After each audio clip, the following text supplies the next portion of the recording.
Hello guys, ఎలా ఉన్నారు? Welcome to cine chat. Devara movie rampage అయితే కంటిన్యూ అవుతూనే ఉంది.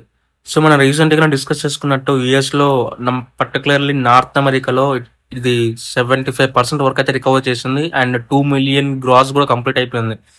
సో అండ్ దాంతోపాటు మన ఇండియాలో నిన్నటి వరకు అంటే 24 సెప్టెంబర్ వరకు 50 crore గ్రాస్ అయితే వచ్చిందన్నమాట. అంటే మొత్తం కలిపి all over overseas plus India మొత్తం కలిపి 50 గ్రాస్ అయితే వచ్చింది.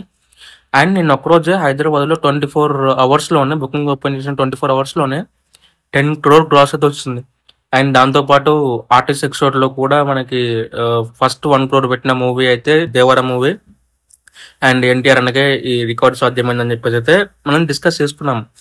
సో ఈ 1 రికార్డులు ఒక ఎత్తు అయితే ఒక సెంటర్లో మాత్రం RRR రికార్డ్ని లేపేసింది ఈ దేవర మూవీ. అదేంటంటే గుంటూరు సిటీ ఉంది కదా, సో గుంటూరు సిటీ అక్కడ థియేటర్స్లో చేసి 106 షోస్ వేస్తే 106 షోస్ అనేది ఫుల్ అయిపోయాయని చెప్పేసి అయితే టాక్ నడుస్తుంది.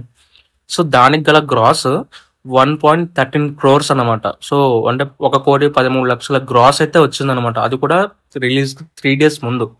3 days రిలీజ్ అవుతుందనగా అడ్వాన్స్ బుకింగ్స్తోనే 113 crore అయితే వచ్చింది. 1.13 crore అయితే వచ్చిందనమాట. సో ఈ రికార్డ్ని చూస్తుంటే అది RRR Day 1 రికార్డ్ అనమాట. సో RRR Day 1 రికార్డ్ని 3 రోజుల ముందే దేవర మూవీ అయితే బ్రేక్ చేసింది విత్ అడ్వాన్స్ సేల్స్తోనే. సో ఈ లెక్కన చూస్తుంటే అక్కడ ఆ సెంటర్లో పర్టికులర్గా Day 1 నాడు ఒక మంచి హ్యూజ్ నెంబర్ని అయితే పెట్టబోతుందని చెప్పేసి అయితే నాకు అర్థమవుతుంది. అండ్ ఇదిలా ఉంటే తెలుగు రాష్ట్రాల్లో అసలు Day 1 ఎంతవరకు కలెక్ట్ చేయొచ్చు అని చెప్పేసి అయితే ఇంకొంచెం ఎగ్జైటింగ్గా ఉంది. ఎందుకంటే ఆఫ్టర్ 6 years తర్వాత వస్తుంది ఎన్టీఆర్ మూవీ అండ్ దాంతోపాటు ఒక మంచి massest movie and solo film release అనమాట. అంటే ఇప్పుడు 27th సోలో మూవీ వస్తుంది కదా, సో దానివల్ల ఎంత నెంబర్స్ వరకు వెళ్ళొచ్చు అని చెప్పి చాలా చాలా ఎగ్జైటింగ్గా ఉంది. సో చూడాలి. అండ్ ఈ వీడియో మీకు నచ్చినట్లయితే లైక్ చేయండి అండ్ ఇలాంటి మరిన్ని వీడియోస్ కోసం మన ఛానల్ సబ్స్క్రైబ్ చేసుకోండి. Stay tune to cine chat.